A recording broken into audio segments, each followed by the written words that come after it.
The Sephora Favorites Perfect Pout Lip Kit arrived. Glossier Ultra Lip in Villa.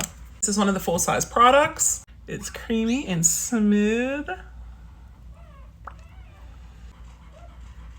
This is Charlotte Tilbury Pillow Talk 2 in medium.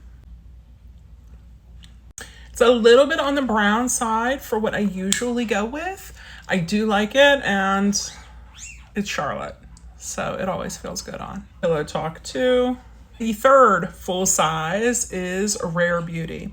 Now, this is my first Rare Beauty lipstick, and I'm not wild about the packaging because you have to kind of grab a hold of it and pull. And if you push it up too much, you have to really grab a hold of it and pull and shake and it doesn't come out. So I would redo the packaging or have it where, I don't know, you push a button and it pops out, or it can't go up there the whole way.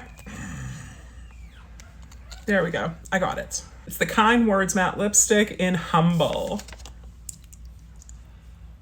In case you couldn't tell, this is no makeup, no lip liner, just this is what the colors look like.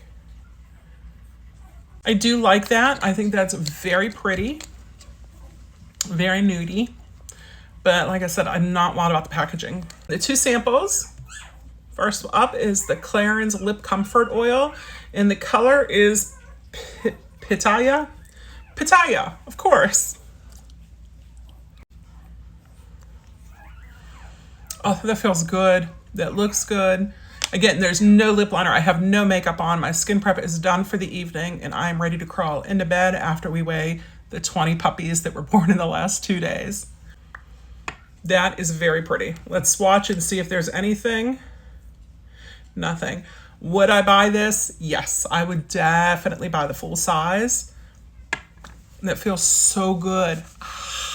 Last up is the Tarte Maracuja Juicy Lip Pump in Honeysuckle. Now, I have a full size of this, and I don't mind it because it's a little dark, but it's very sheer. So this is actually going to go in my bag for when I'm out.